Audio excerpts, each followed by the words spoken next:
Good evening, everyone. We're just going to wait a couple of minutes just to allow some last-minute people to arrive. So if you can just hang on a moment, thanks very much.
Thanks very much for your patience, everyone.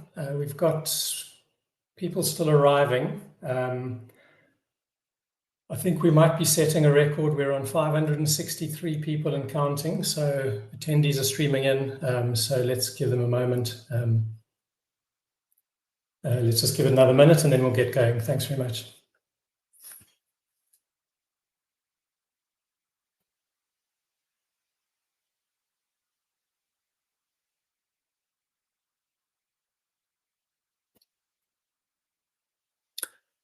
Okay. Well, welcome everyone. Good morning, good afternoon, good evening, wherever you are in the world. Great to have everyone here. As I say, there are 599, 600 people in the webinar, so that's fantastic. It's a massive turnout. We appreciate your time and joining us here. You'll see there's quite a few of us here. You'll see a new face that you may not recognize from previous. So I'll be introducing a few new people. The last AMA we had was the end of last year. So this is effectively the first one of 2025. So I would say welcome to the new year, but we're already in February. So we've sort of missed the beginning of the year portion. But yeah, it's the first AMA for us. Big year ahead, lots of things happening, so I'm going to dive into it.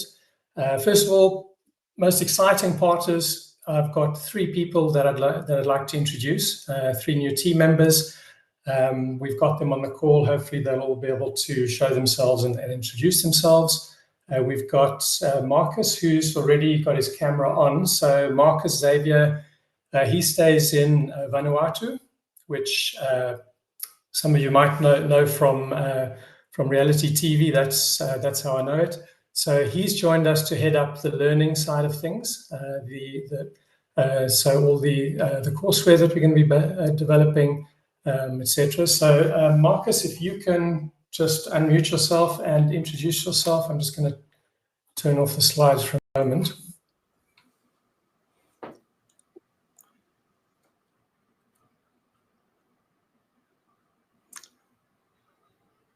You all set, Anthony? Yeah, go for it, Marcus. Good. Well, good morning. Well, for here it's good morning. Anyway, it's fairly early in the morning. And thanks for that kind introduction also to Anthony. Vanuatu, I'll just quickly say, because I won't burn up time, but Vanuatu, we're this little island in the South Pacific. It's an archipelago of 83 islands, and I live on one of those, so it's kind of like I live in a bit of a tropical paradise on the ocean. It's an old copper plantation, actually, so it's kind of really cool. And so, look, a little bit of background about myself. I've been in I went through, it was one of those sort of dot-coms in the late 80s and early 90s, and we sort of ventured into e-commerce in Australia. We were probably the biggest player in B2B e-commerce in Australia at that time, so we sort of had quite a bit of a background in technology and certainly emerging technologies.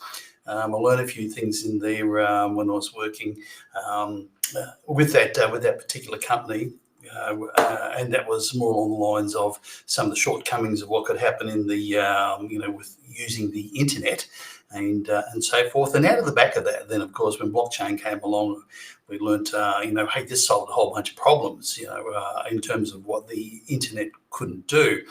So I started writing and researching and doing a lot of work in that space. And while I was doing that, I was actually also running a number of campuses, colleges in Australia. I was running 8 at the time. So I've kind of got a bit of a background in education, and certainly, institutionalizing education. I think one of the interesting things for me is because I had such a commercial background, and particularly running startups and working in emerging tech, that I guess, they would call us funny fish, sort of people that we weren't academics, but we weren't, or purely academics, but also had this marriage of, of commercial realities. And so that made it quite exciting, particularly moving into emerging tech. So I started then, when we discovered blockchain. This is probably about when I moved into Vanuatu, because I needed clear space, clear time to focus on writing. So I started writing actual qualifications in blockchain.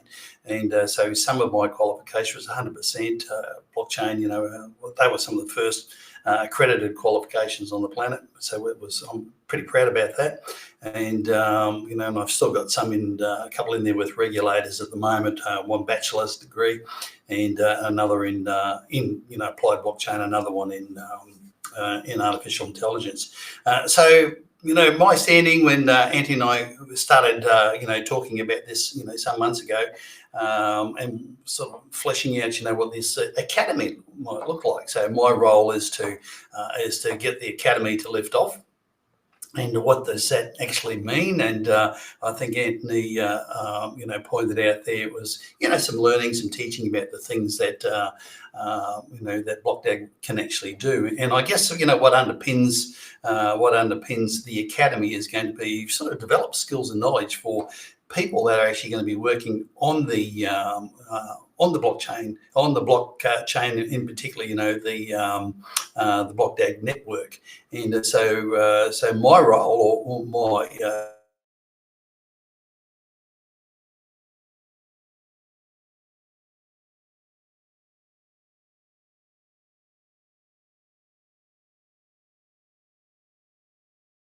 Hello, guys. Can you hear me? I think we've lost Marcus. Okay. Maybe that's an island issue. Maybe that's what happens on Vanuatu every now and then. I think what you did pick up, Marcus, was just talking about the academy that he's going to be spearheading. So that's a very exciting initiative. So I'll cover a little bit more later. But you'll see Robert's just popped up. Robert Radak, he's in Zurich, and he's a product manager. He comes from a background of DeFi, working a lot in the crypto space and blockchain. So if I can ask Robert, if you just want to introduce yourself, that'll be great. Thanks. Marcus is with us, but yeah, sure. Anthony, thank you for that. My name is Robert Radak. I'm based here in Zurich, Switzerland, very close by to beautiful Crypto Valley. Actually, I've been involved in crypto for many years. I've established one of the first crypto foundation in Poland back in 2013. Since then, I've been working as in the product-related field in many startups and many companies, mostly related with digital assets. Just like Anthony said, I specialize in DeFi and blockchain. And in the last 3 years, I was responsible for building a marketplace for borrowing and lending, where we targeted financial institutions who hold crypto assets. In 2024, we made almost $1 billion in transaction volume. Now I'm part of this great team. I'm very excited. Yeah, let's build great products for our community, and can't wait to join more. Yeah, thank you. Okay, great, Robert. Good to have you on. Yeah, we're looking forward to some exciting stuff coming from you. And then the third person that we've got is Joshua. I'm just trying to see if he's actually been able to come on.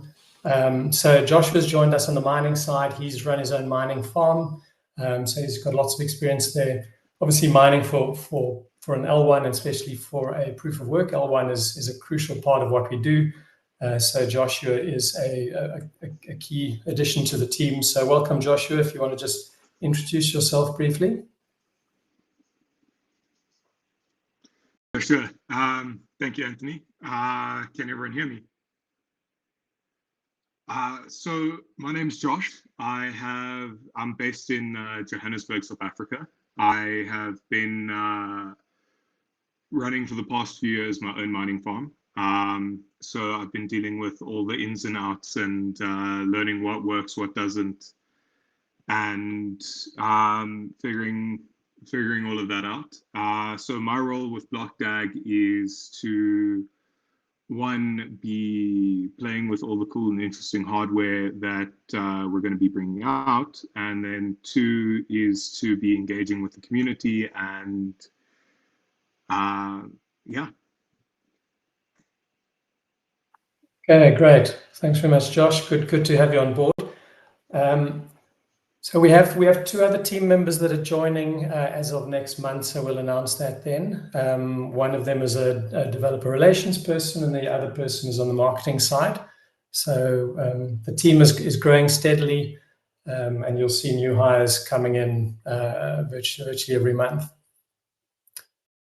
So I'm just going to switch over to our slides.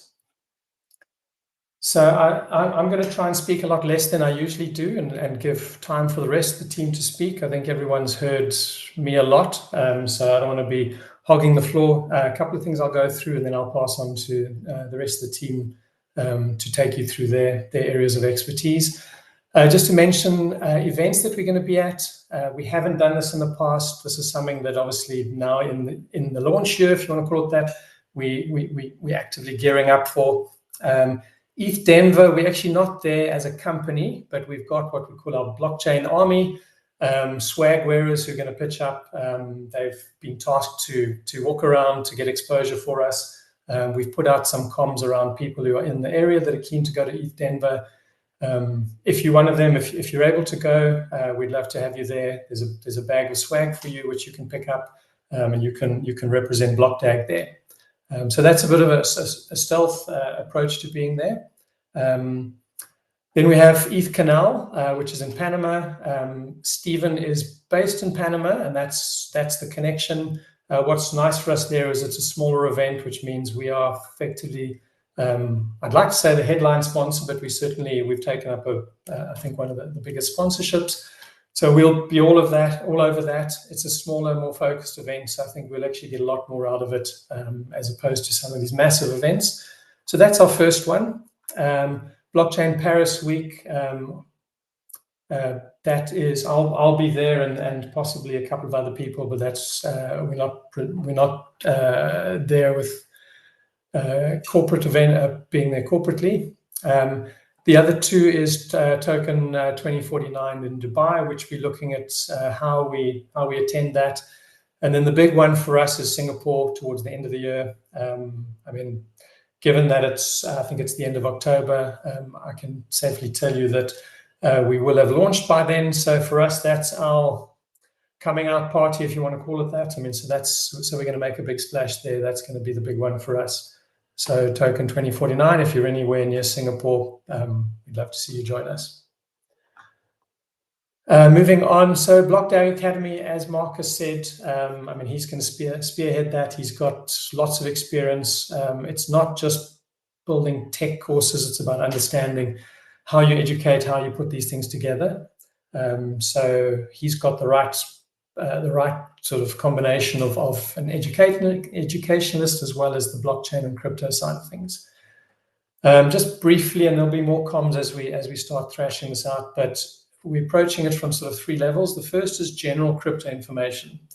There is a lot out there, but this we'll curate, we'll make sure it's good. It covers general, keeping yourself safe, using wallets, trading, those sort of things. So it's more general purpose. The second level will be more around BlockDAG. So some of you might have seen the presentation that Maurice gave last year, which was about the mechanics of a DAG and the BlockDAG and how it works. So it'll be those sorts of things. It's more about us and how our chain works, what's different about it, etc. But it's it's not dev specific. And then the third one is I mean, the more typical one is how do you develop on or with BlockDAG? So that gets closer to the developers and the builders. I think what's important is we're not just trying to teach about technology. This is about creating sustainable and thriving businesses. It doesn't help that we give a grant to a company. They have fantastic tech. We give them some money, they build it, they launch it, but eventually 3 months later, we found that they've gone under because they couldn't run the business that they created. So a lot of this is more around sustainability as well. So that'll start coming through in what we put together for that. Just touching on tokenomics and bonuses. This is probably going to come through when we get to the Q&As. It always does, and it always will. And there have been a lot of people reaching out through many channels. So it's not that we don't hear you. We hear everyone. I'm on all the channels. I've got people even trying to get hold of me personally, which I prefer not to obviously take. So if you do reach out personally, I will ignore you. So rather use the correct channels. But yeah, so I think there's two things to discuss. The first is a general feeling from early investors that they bought into the project, they committed to us, they trusted us. Obviously, they bought in when the price was low, but they did it at a point where there was very little tangible value in the project. It was a lot of things that we were going to do, but there wasn't much to sort of hang your hat on. So they took, I would say, quite a risk on us. We do appreciate that because obviously we needed guys to buy into us early, otherwise we wouldn't be where we are now. What has happened, and I recognize it, and I'll say as much as that with the bonuses that we've been given, it obviously it means that some of the early investors actually didn't get such a good deal because of the bonuses that have been coming through. So I think the point I'm making now is we recognize it. We need to, and we are looking at what we can do to make it right with everyone. It is slightly complicated in terms of tokenomics and all the rest. I think just to mention that there is, some people are saying, why are we giving bonuses? Obviously, it's important that we do achieve our funding goals. We're not targeting the 600 million anymore, but we still have goals that we'd like to meet. So we are using bonuses.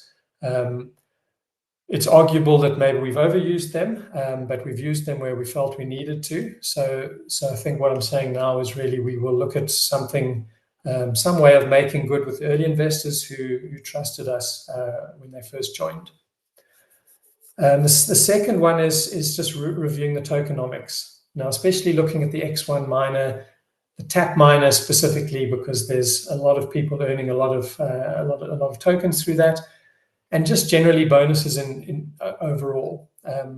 It was never envisaged. There wasn't sort of a category for bonuses. So these are things we've sort of started, we've been distributing, but we haven't had a specific category in terms of where they fit, what the vesting period is, etc. So we're looking at what we do there. They certainly will vest. They won't be available immediately. That would be crazy and damaging to the chain. And ultimately, we need to do what's right for everyone. So not just the person earning the bonus, but everyone else who's bought into the project. So we need to make sure that there's adequate vesting to slow off or to ensure that people hold on to tokens. So we're looking at some sort of extended vesting period for all of those types of tokens that weren't bought but were given or earned or tapped or any of those sort of scenarios. And I hope to make an announcement in the next 2 weeks. This has sort of been going on for a while, so I actually wanted to commit to that. So in the next 2 weeks, we'll announce something covering both of those areas. That might be in the form of an AMA or just some other announcement. On the mining side, again, this is another big topic that comes up. I'm going to leave it to Jeremy to go into some of the details of what we're doing. But I just wanted to mention, it seems like nothing's happening there, and it's been a long process. It hasn't been easy. Being totally open with you, we underestimated the challenges of doing this, working with Chinese manufacturers on different languages, and just very difficult to get buy-in. We had guys who we thought we were working with, and those turned out to be the wrong avenues. We've now found two very good manufacturers that we're working with, the actual manufacturers as opposed to suppliers. We're having pretty good conversations with them and another partner. But yeah, I just want to I think what's important here is picking the right partner. So we could have probably rushed things through and gone with a previous supplier, but it would have been the wrong choice. So we now know that between the two of them, we're on the right track, and Jeremy will take you through sort of the actual next steps in that regard. That's all on my plate. Obviously, I'll be here at the end for the Q&A, so I'll handle some of the specific questions. But if I can hand over to Stephen to discuss the ecosystem side and the development he's doing there. Hey, everyone. Hope everyone's having a great day. It seems like we're at 822 people now. That's amazing. And it kind of, the attention that we're getting is one of the reasons why we've been strategically planning what I'm going to discuss, just share logistics. We're not just a protocol, we're an ecosystem built for builders, innovators, and community leaders.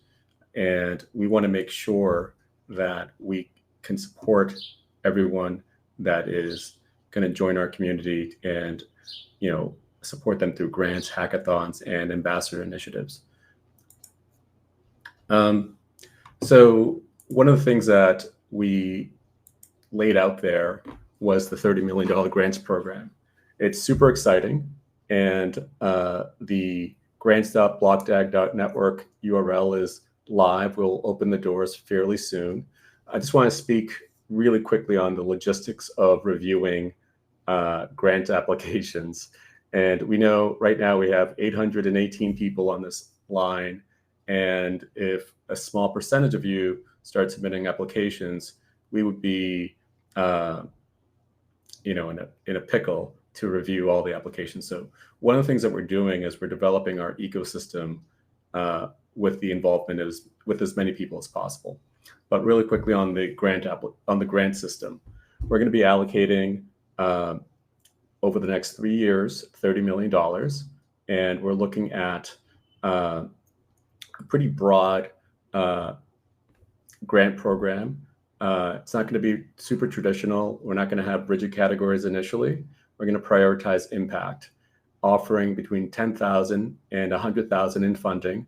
It's going to be a mix of BDAG and USDT, and the application process will be straightforward and milestone based. We're going to be the platform that we're using is Charmverse.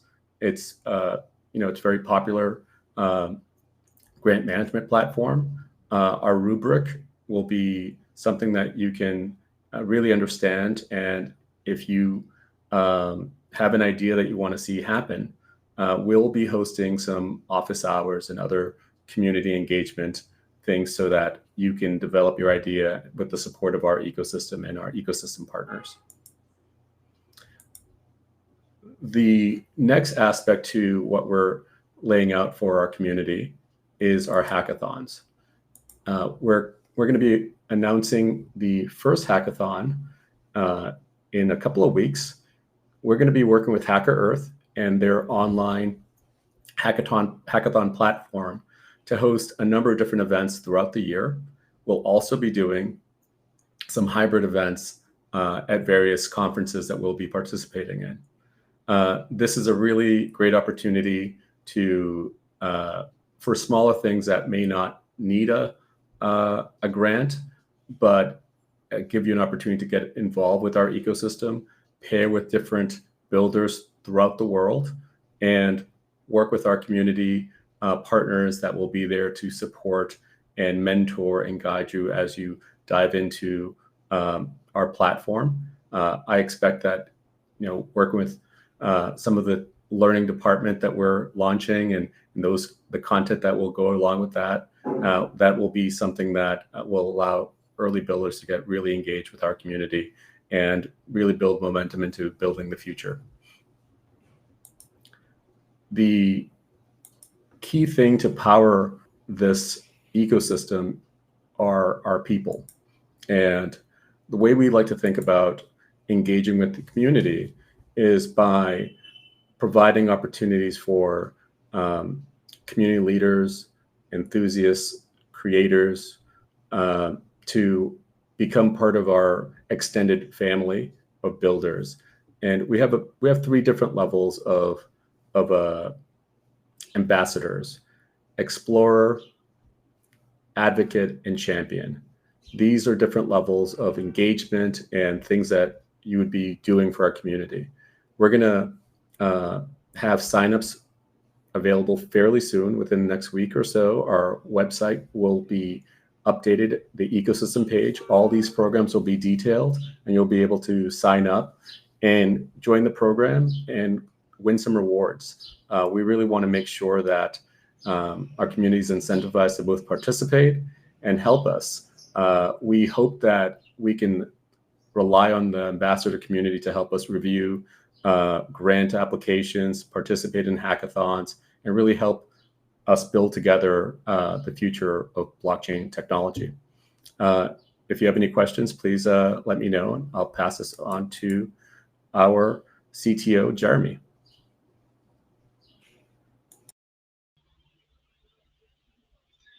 Great, thank you very much, Stephen. Hi, everyone. I'm thrilled to be back again for my second AMA with you guys.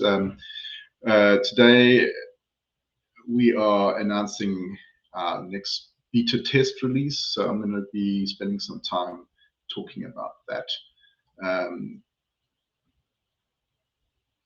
The BlockDAG ecosystem is bringing us closer to, a highly performant decentralized network for, new DeFi, and obviously we're all very excited about that. Over the past months, our team has been working tirelessly, improving the infrastructure, refining the core functionality, and ensuring the highest levels of security and efficiency on our network. The beta testnet is a culmination of rigorous testing, strategic enhancements, and valuable community feedback. Today, we'll be taking you through a number of different points. We'll go through the performance testing framework that we've built. It's a new framework designed specifically for continuous testing and also to allow monitoring for the development team. We'll also be looking at internal testing before the public release, some BlockDAG Explorer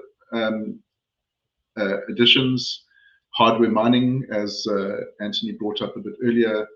Then I'll give you some news about how we will be doing our release notes and documentation, and then a little bit on how the community can get involved over the next coming months. Okay, so to start with, we will talk about performance testing. It's one of the most critical aspects of our beta testnet. It's what's going to allow us to do stress testing, identify areas of improvement, including stability, scalability, and we will do a lot of this before we even do the full deployments when we do the launch for the testnet. We've also implemented automatic load testing to simulate real-world network conditions, which help us push the blockchain to its limits. This will help us identify bottlenecks in the code, latency issues, potential failure points before we come to real-world problems. Next, we have automatic testing and reporting, which is essentially a framework that allows us to have a continuous testing infrastructure for the developers while they do their development, and essentially we won't have to spend time testing it just beforehand, because we've been doing testing continuously from every week with every development release that we do internally. We also built some visual dashboards specifically for the dev team, but we will be making those available to the community with this next release, just to give you some insight into how the network's performing, what the latencies look like, what the transaction rates are. We'll finally fully integrate the framework into our development workflows and essentially allow us to do scenario testing with different configurations to try and improve the performance as we move towards the final release later this year. Pre-beta launch testing, I suppose we can talk about how we're going to do that. Before we roll out the public testnet, we're making sure that we battle test the network, make it ready for real-world usage. This is where our internal testing phase comes into play, and it's a critical step in ensuring that the network can handle very high demands in real-world conditions and any unexpected edge cases that we would otherwise not have picked up without that kind of rigorous testing. We'll be using this to identify and fix critical bugs, continuous diagnostics, and any performance drops that we see through like contracts, and it will also help us identify vulnerabilities. Our goal is to catch and resolve these problems before we even launch any public networks on new code. We have stress tested under simulated load conditions, and we are intentionally pushing the network to its limits so that we can make sure that once we get it out to you, this beta testnet will be a smooth transition from the alpha.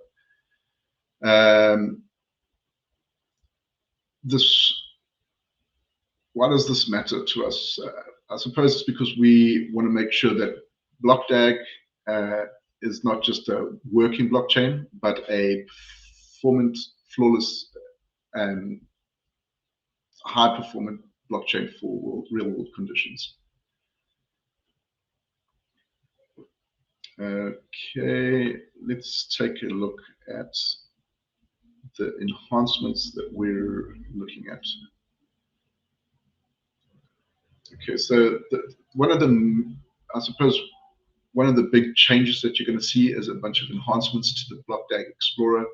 You're going to include a lot of really powerful tools that will aid our ecosystem. This release will be revamped and expanded, and it'll provide capabilities that you haven't seen before, like real-time, transparent, and user-friendly blockchain data access, smart contract listings, detailed views of deployed contracts, including transactions, token holders, smart contract events. Developers will be able to use this to easily track their interactions with their deployed contracts. You'll be able to see real-time monitoring of ERC20, ERC721, and ERC1155 token contracts. This will provide token distribution insights and transaction history and liquidity tracking for the developers. We have introduced something called Node Visualizer. It's a graphical representation of our network nodes, enabling users to see where they are geographically located, and then also how the transactions would be flowing across our architecture. We have contract visualization, contract verification. This will allow developers to verify and authenticate their smart contracts and their code directly within the Explorer using transparency, security, and trust within our network. So it doesn't matter whether you're a developer, validator, trader, or casual user. The BlockDAG Explorer is now going to provide a lot of essential tools that you'll need to interact with the on-chain data and functionality. Okay, we can move on to mining equipment. Let's take a look down here. Okay, so we are in the final stages of the choice and the configuration for the mining equipment. And what we want to try to do in the next couple of weeks, maybe within the next month, is select a group of beta testers, which will be maybe around 30 people that we identify based on the fact that they're already running a software mining node and have the experience. So we'll be looking for a bunch of people from the community, and I think even maybe up to 100. I see on the slide, which is different to what I was thinking earlier, but essentially up to 100 different people will be selected to beta test the mining equipment. The current node operators, obviously, that are running the software mining will be asked to apply, and then we'll select the people from that group. The goal is to, not just distribute a bunch of miners early. It's to allow beta testers to find any gaps that we might have in the configuration methodologies and or in the hardware configuration, so that when we do deliver the final product, it's a smooth and easy process. So I suppose this is just the beginning. We will be using the feedback we get from the community to then scale up manufacture, getting ready for delivery with our partners. Okay, we'll move on to maybe release documents. I think we might have overlapped each other here. Let me just go back. Okay, so up to now, we've run most documentation through the main website. So we're going to be changing that as we move forward with the beta release. So I know it's really important for the developers and the community to have extensive documentation. So included in this documentation will be documentation on how to interact with our beta testnet, step-by-step guides on how to connect, send transactions and query data. We'll deploy verifying contracts, documents on how to verify and deploy your contracts, documents on how Explorer IDE features work, and best practices for security and development guidelines for the community. These documents will be put onto a new Gitbook portal, which we'll be launching with the beta testnet. And we will be looking for feedback. If there's anything missing, you guys can let us know, and we will endeavor to include additional documentation when it's asked for. Important thing for the community is how can you get involved and help us, become better. So what we'd like to do is give you the opportunity to shape the future of BlockDAG. So we're encouraging active participation from the developers, from the community, and essentially, you might be wondering how you can do that. The best way is to deploy and test contracts, do as many transactions as you can, use the BlockDAG Explorer as much as you can. If you find any bugs or security vulnerabilities, we will be launching an official bug bounty program, which Yusuf will tell you a little bit more about. But essentially, we're looking for feedback from everyone in the community so that you can help us improve before we do the final launch. Our development team will be actively monitoring the community and addressing any concerns so that we can keep improving.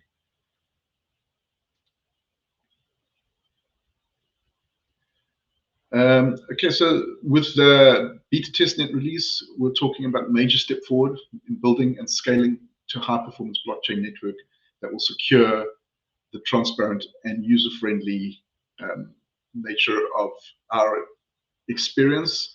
And we really appreciate the support, the enthusiasm of all the contributors and our community of developers, which we will be building over the coming year. And I think you will all play a crucial role in shaping how BlockDAG looks in the future. Thank you for being part of our journey. I'll now hand it over to Yusuf to tell you more about security. Sorry, I'm just going to jump in here. Sorry, Yusuf. Thanks very much, Jeremy. Just to mention, from a timing perspective, the beta testnet, we said we'd have that out in Q1. So that is still the case. It'll be during the course of next month. We hope to, in the next week or two, announce an actual date for that. So look out for that. And then just to mention, we will also be announcing some incentives that we'll put in place, incentivizing people to run nodes, to be active, to use the dApps, etc. So we'll get all that info out to you. But yeah, pretty exciting getting that next beta testnet out. Okay, thanks, Yusuf. If I can hand back to you. Okay. Thank you, Anthony. Thank you, Jeremy. Hello, everyone. So today we will dive into how security and resilience are fundamental in BlockDAG future growth. For BlockDAG, security is not an afterthought. It's integrated in our DNA and our architecture from the beginning. And this is a proactive approach and to ensure that we stay ahead of a threat, not just, I mean, react after the threat happen. And uh, most of experts that's working in BlockDAG are ex blockchain. They have like history in the blockchain. So I mean, those who filter them from history are forced to repeat the past. So in BlockDAG, we try to learn from other people. Uh, History, to learn from other blockchain mistakes in order to not make them again. So here in BlockDAG, we innovation help us growth, but security make decentralized network work for everyone and everywhere. At BlockDAG, we are not building just technology, we are building trust, a trust that ensure user, developer, and business can rely on a system that is resilient, secure, and ready for the future. As I mentioned, security is our best, and smart contract in the future with that we pass it to Halborn is a big company in terms of smart contract audits. So as you see here, it's a pass. So all vulnerabilities are passed. And if you see that they found like 12 vulnerability. One of them is a critical, 0 high, 5 medium, 3 lows, and 3 informational. And we take this output and we send it to Certic. Certic is another leader in the world of blockchain security. So now we challenge in Certic what Halborn find, and we have like, if you check the Halborn website or Halborn Twitter account, LinkedIn account, you will find the full report there. So I just take like a small portion of that and share it with you guys. The output of Halborn, we will take it and give it to Certic. So Certic will give us a will send us, I mean, the report next week, max. So, and it will be more challenging for them to find the vulnerabilities in the smart contract. As I mentioned before, we have like internal audit. After that, we have 2 third party. We have the first one, which is Halborn, the second one, which is Certic. We will do the full audit, security audit for every component, because every component matter for us. We don't leave and we don't negotiate a blind spot in our network. So we will start from protocol, consensus mechanism, security, network security, smart contract, also cryptography security. We will prove that these cryptography algorithm are quantum resistance. Now with the quantum computing news, and also we will try to also challenge the DeFi, the smart contract that are developed from our end, in terms of security, governance, cross-chain security. So we will check every details in our network in order to publish that to everyone. And also security, as I mentioned, we it's one of the biggest issue in the history of Web3. So that's why we have another layer of security, which is a bug bounty program. So bug bounty program, now we are in process speaking and challenging some companies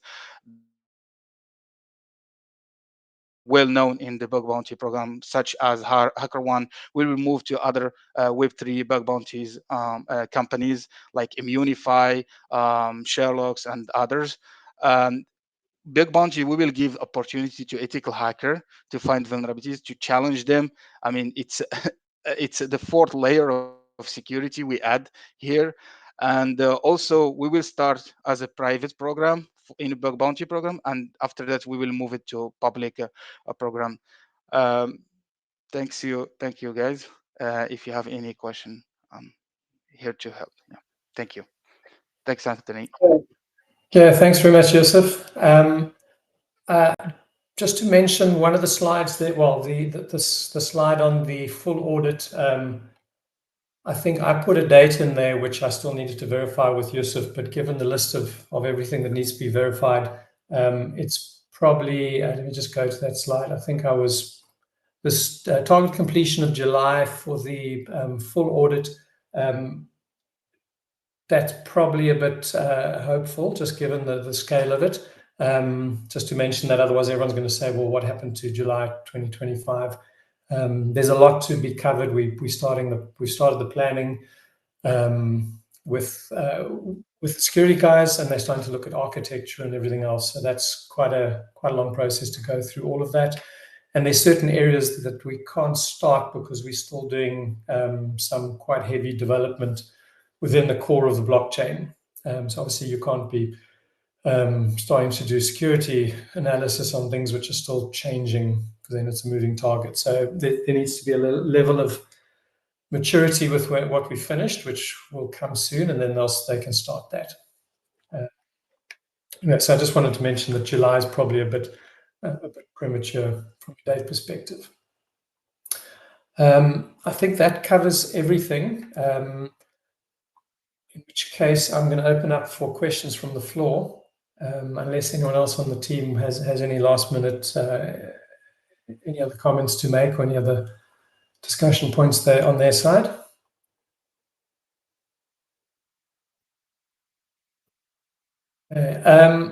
If anyone does drop off, sorry, I'm just busy enabling the chat, but if anyone does drop off, I just want to say thanks very much for joining us. But yeah, it's worth staying. Obviously, we're going to have lots of questions, and we'll answer as many of them as we can.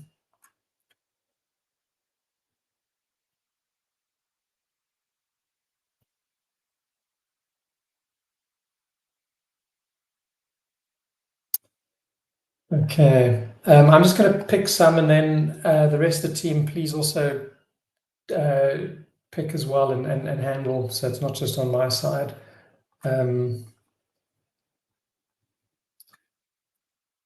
So thanks for the info. You spoke about vesting period for TAP tokens being extended. How's that going to affect staking? Will there be a staking option for all the TAP coins even before they're released through the vesting period? At this stage, we're looking at staking separately to the vesting. So we're looking at an extended vesting period for the bonus coins, the coins that have been given away through various mechanisms.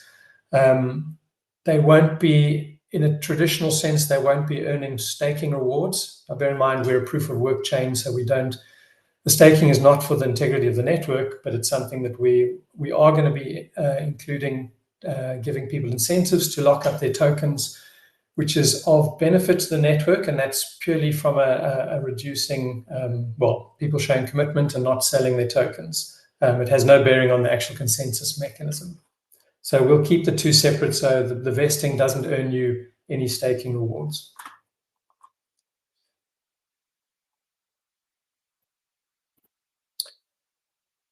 All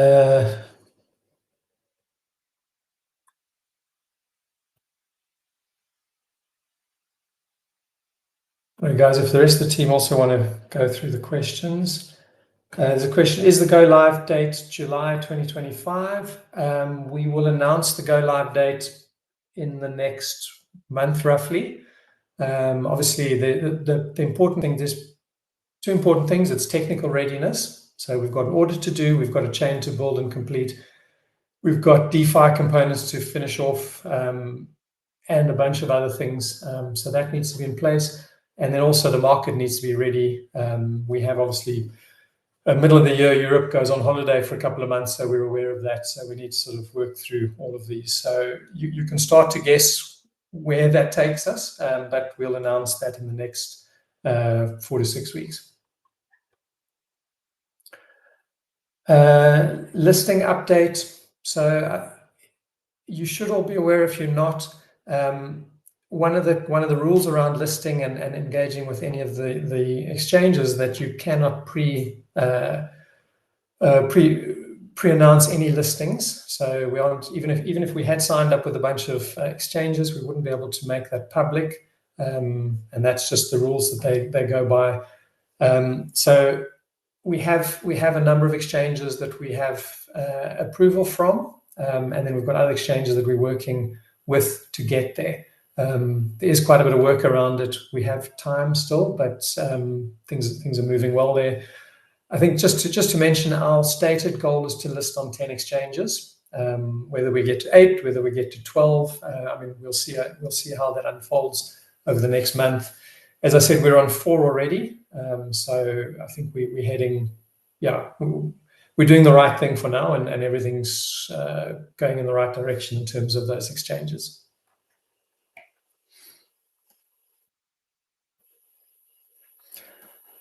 Final spec for the miners, we don't, and that's because we've got 2 manufacturers with slightly different machines. As soon as we can, and I know everyone's waiting for them, everyone wants to build up their mining infrastructure, etc. As soon as we can, we'll let everyone know the detail. As soon as we start shipping even the trial, the demo, the units that we use for beta testing, at that point, we'll be able to let everyone know provisionally what the specs are, even though we'll still be testing them.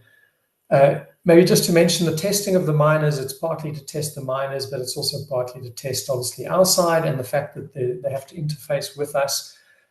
And we've also gone the route that they're using an open communication standard, which allows them to talk to existing mining pools. It allows people to set up quite easily small mining pools of their own, and also allows people to mine solo as well. So there's quite a bit that we have to test. So that's the intention of that period when we have beta testers.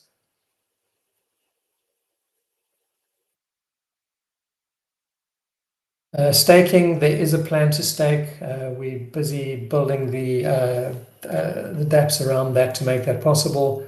We'll launch that before, probably a month before we go live. So there will be the possibility to earn some staking rewards even before we go live. But as soon as we've got more detail, then we'll let you know. And those will be the typical sort of probably 3 months, 6 months, 1 year, possibly a 2-year staking bucket as well. And I can't give you APYs yet. We need to still work through some modeling on that before we give the APYs out on that.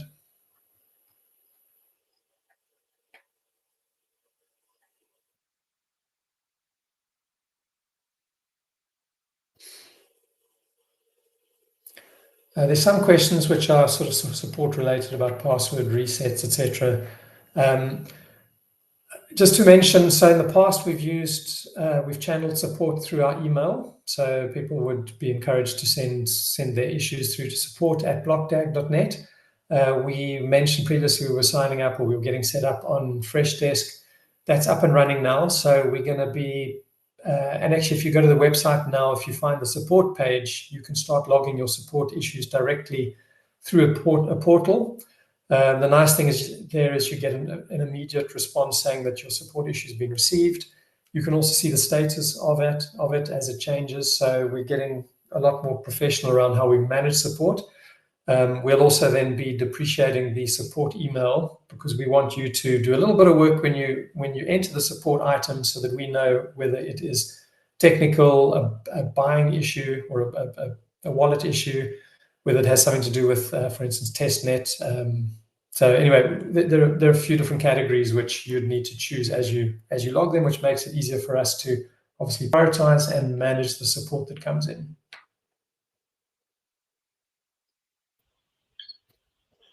I think I can make a comment about the X10. We're in active development at the moment. Final shipping dates I suppose, are still in flux, but we are currently working on integrating the X10 into the back end so that it will be managed through the X1 app. But released or final shipping dates haven't been, we can't confirm that at this point. Thanks, Jeremy. There's a comment here that Eric Trump has stated he would like to see US-based cryptos become capital gains tax-free. Obviously, with the changes in Trump coming in, there's a relaxation towards crypto, so things are a lot more favorable from a US perspective. We have looked at that to determine, is it worth changing where we're based or changing our plans in terms of, for instance, where our foundation is set up, etc. Right now, the advice from our lawyers is not to go that route, as in it's not clear enough yet. I mean, there's obviously good indications. It seems like there might be opportunities, but it's to make a big change like that with the information we've got, it's just a bit too premature. So for now, we're obviously monitoring it, and we're making sure that we keep abreast of the regulatory side of things in terms of MiCA and US and any other regulations. But right now, we're not making any changes and getting closer to the US necessarily.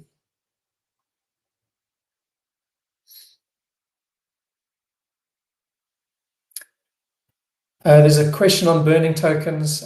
So our current fee structure is we've gone with a split fee structure where 50% goes to the miner. In certainly in a lot of the other proof of works, 100% goes to the miners. So in our case, 50% goes to the miners, 25% goes to BlockDAG, the chain, and 25% goes to the builder that brings the business to the network effectively. So there's incentive there. We pass back to the builders when they bring projects to us. The 25% fee that goes to BlockDAG, that's the opportunity is to burn that. We haven't made a decision on that yet, but those are the fees which potentially could be burned to obviously counter any inflation that mining causes. There was a question. There was a quick question on brand ambassadors. When will we be able to apply? The website is being updated now. We have the content that's ready to go live. So within the next week or so, you should be able to apply to be an ambassador within the BlockDAG ecosystem. I think I might just address this as well. They were asking about the 100 miners that will be selected. The question was, will they be decentralized all over the world? The answer is yes. We'll be selecting the miner beta testers to be as distributed as possible so that we can get the most realistic representation of the final blockchain, as far as, for instance, block propagation times and delays. So yeah, there'll be 100 and they'll be spread around the world. Yeah, I think maybe just to add to that, in terms of our testing, the testing we do, we use AWS and we spin up instances in different geographic regions. So I mean it's reasonably reflective of a distributed network. But obviously, nothing beats having 100 or 200 or 300 nodes out there spread around the world on different networks with different levels of latency and different problems. So that's why we want to encourage the next testnet that we have a lot more nodes running. Last testnet, I believe there were about Jeremy, did you mention there were about 200 nodes that were running, or that are running currently on the current testnet?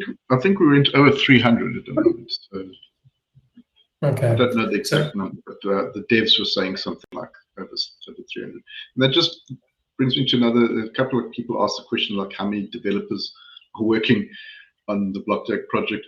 It's actually quite a lot because there's a lot of different things going on. If you count what's happening around the mining equipment, what's happening around Block Explorer, what's happening around the X10, the X1, there's literally probably 50 to 100 people at any one time, but I'd say on average, somewhere around 50 people working on the project simultaneously on different things. Yeah, I think that the thing that complicates it is there's a diverse set of skills there. I mean, we've got the X10 where we actually prototyping hardware. We've got the miners where, okay, we're not prototyping hardware, but there's a lot of hardware involvement. Then you've got different tech, whether you're building a blockchain versus whether you're building an explorer. So you've got different, you've got Go versus JavaScript, you're running on Node or you're running on RPCs. So lots of different tech, which requires quite a diverse team with different skills.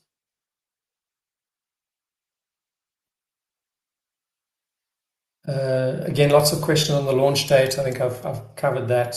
We'll announce that in the next 4 to 6 weeks, sooner rather than later, hopefully.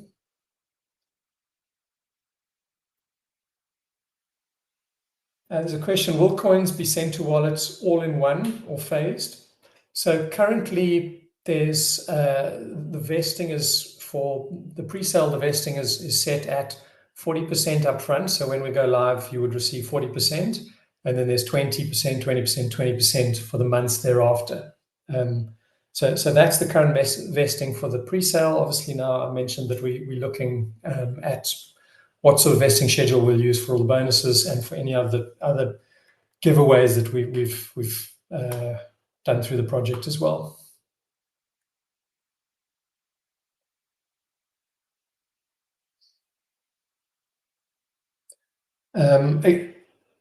Questions on delivery date on the rest of the miners. So I think, I mean, we have to, the 100 miners, that's part of the roadmap of getting these out and making sure that we don't do anything that bites us later. So, I mean, with both manufacturers, we potentially could almost ship right now, but it would be very foolish to do that. And that's just because we haven't really tested. So as much as we're almost ready. So when we ship the 100, we potentially could ship a lot more because they both got capacity to ship a lot more. But it would make no sense to do that. We really do need to do this test.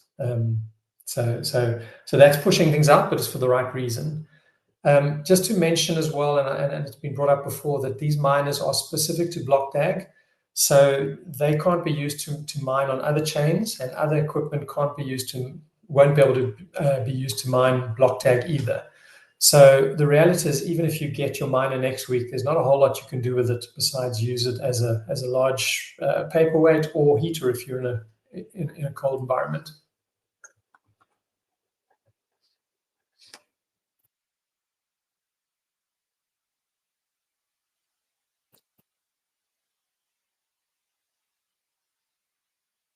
There's a question on the halving function. So obviously Bitcoin has a real halving where every 4 years they actually halve. We have an exponential or geometric decay, which is a more modern way of looking at it. It basically, instead of halving in 4-year intervals, it halves. Well, it halves in the reduction is far less, but it happens every month. And the benefit of that is there's no shock to the system. If you think of Bitcoin, everyone knows the halving's coming. All the miners know that when the halving happens, their whole economic outlook might change. A lot of them go from being profitable to being hopelessly unprofitable. So we want to avoid that. So it's a continuous reduction in mining rewards as opposed to a traditional halving. The actual distribution curves, etc., are in the white or light paper, or both of them.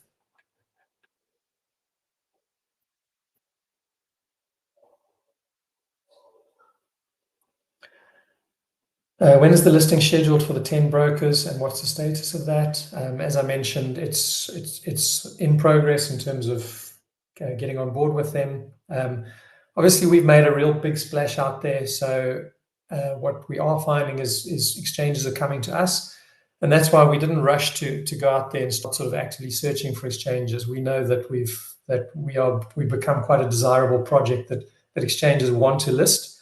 We will bring a lot of traffic. We've got a lot of eyes on us, so there are a lot of exchanges that are very keen to list us, put it that way. So that certainly makes it a lot easier. There's a lot of work around listing, especially for an L1. If you're an L2, it's pretty simple. It's a commercial, most of the effort is commercial contracts, but for an L1, there's quite a bit of infrastructure that we need to have in place that gives the exchange the comfort that when they connect to us and when they support us, that they're going to be able to work with us and that nothing's going to go down, etc. So there's a fair bit of work we have to do as prep leading up to that as well.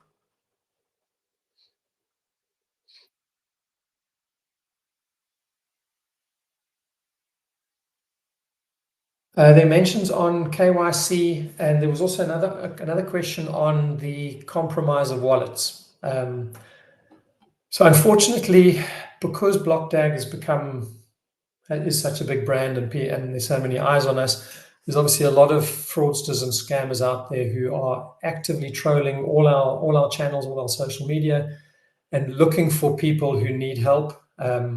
We constantly putting out messages saying, please don't respond to anyone who direct messages you. A lot of the direct messages are people pretending to be admins and offering to help people. Unfortunately, people still do fall prey to that. We've had quite a few people who've unfortunately been convinced to give away their seed phrases. So it's not that they've been hacked, but it's more social engineering. So again, we want to help people, and that's a priority for us. But from a legal perspective, the issue is we don't know if we're helping the right person. So if someone comes to us and said, "I've been my wallet's been compromised. Please, can you move it from this address to the next one?"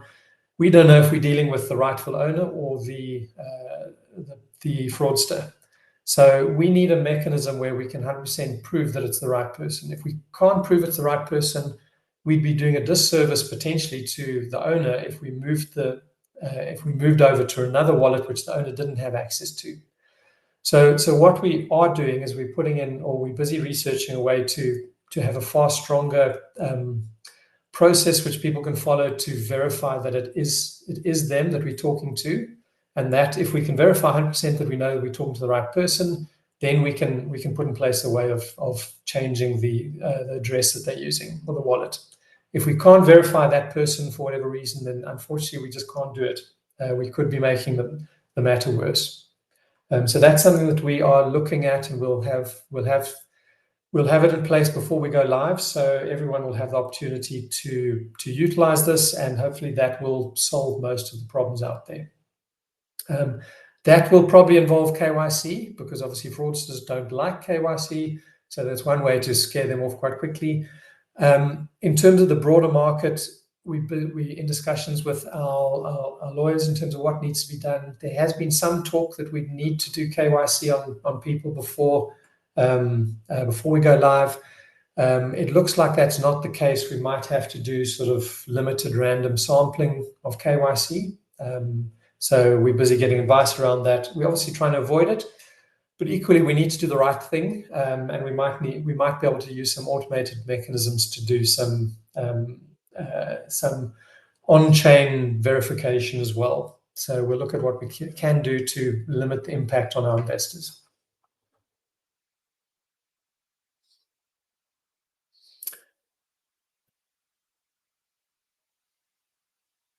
There's a question on VCs. We are in a number of discussions.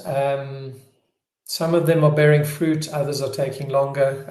But I'm hoping in the next 2 months that we can announce. Actually, in the next probably less than a month, we should have our first deal that we announce, and that's a fairly sizable one. So that's very exciting. And then we're also looking at and in discussions with other parties as well around that. There's a question about how many X10 devices we'll be delivering. Currently, I think there's around 1,500 that we will be going out with. I think, Jeremy, there's quite a few more than that. Oh, okay. I think the numbers that you've got that I gave you way back, they've swelled quite considerably. So I think we're probably close to 5,000 or thereabouts. I don't have the exact numbers now. Okay. There are a lot of them.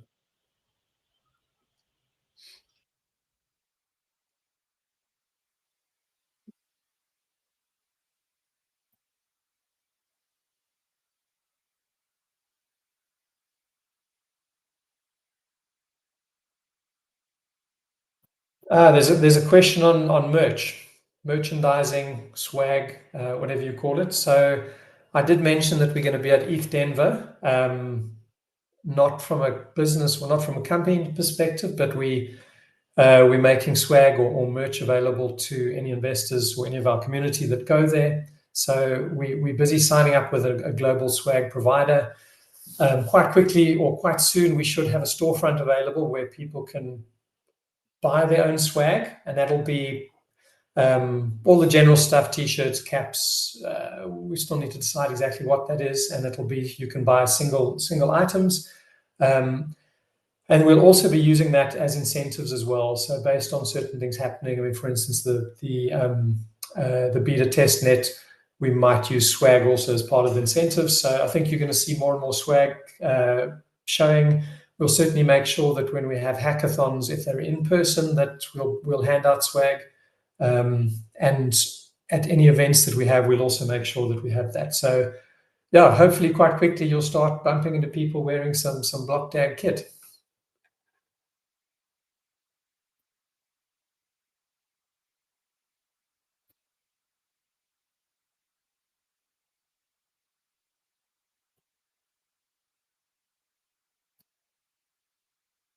A couple of questions on Certec. It's been a bit frustrating having two of them, and the reason is that which is, you wouldn't expect so, but they found different vulnerabilities and they've given them different levels of severity. So in the one case, Hellborn might give something an informational level, and then Certec comes along and says, no, this is critical. So it's been quite, so we actually started working with them in parallel, but then it became obvious that they both had different takes on everything. And that's why we've completed now with Hellborn.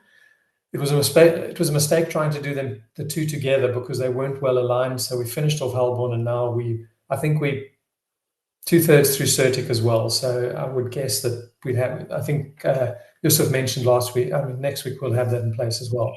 Yeah, I mean, I will add something, Anthony. So having the audit is from two different companies is good, because it's pentest diversity, is audit, security audit diversity.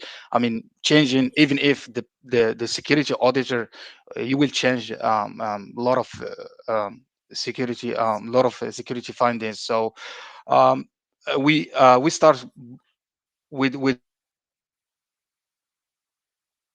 Anthony. So we challenge the smart contract auditor because some vulnerabilities can be against our business logic or can harm our business logic. So there is always going back and forth with the security audit.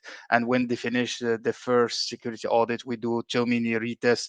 If you give a look of security reports shared by Hellborn, you will find that we start from V1 until V6. That means we have 6 versions of the smart contract, and it will with a certain, maybe to V8 or V10, which will be the safest and the most secure smart contract. This is smart contract, maybe, I don't know, in history, because we have like 3 layers of security check from 3 different parties. Yeah. Okay. There are quite a few people again asking, saying they bought in early stages, and now they're feeling that they would have been better off buying later. So again, acknowledging that has happened, and we're looking at how we can put something in place that effectively fixes that. So yeah, I'll come out with something in the next 2 weeks in terms of that.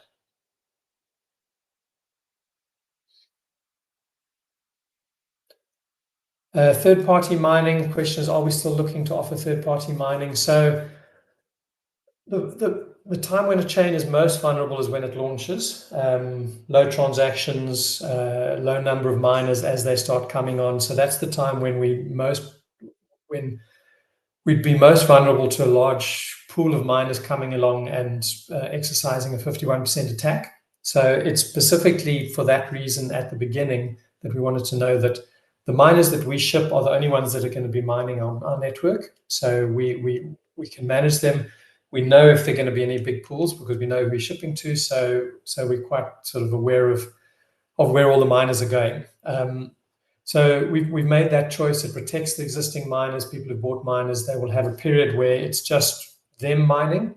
Obviously, anyone can buy the miners, so there will be more people coming in. They'll be able to buy through the manufacturer, whether it's Bitmain or the other party we're using.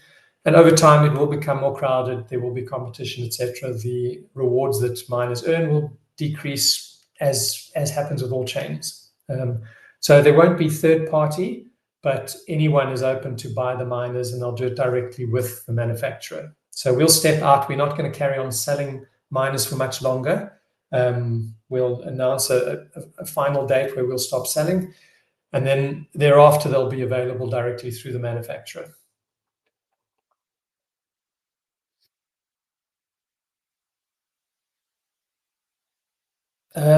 I think, I mean, we've covered a lot of questions. There are quite a few more here. I think quite a few are repeats of what we've already covered.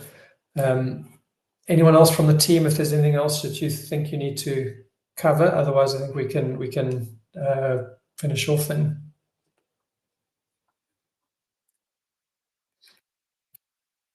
Okay.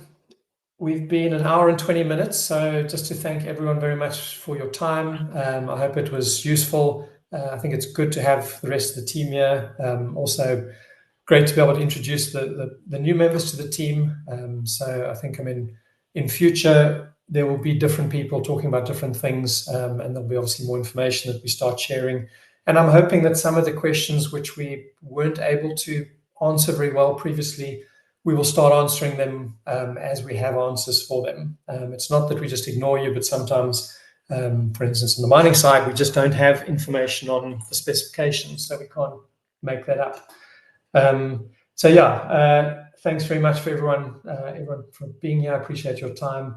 The recording will be made available, so link will go out with the recording, so you're more than welcome to replay it and distribute it to whoever else you'd like to do that. And then just to thank the team as well, Jeremy, Stephen, Yusuf, thanks for joining me, guys, and thanks for your part in presenting to everyone. Thanks, everyone. Thank you, everyone. Have a nice day. Cheers, everyone. Bye-bye. Thank you. Bye. Bye-bye.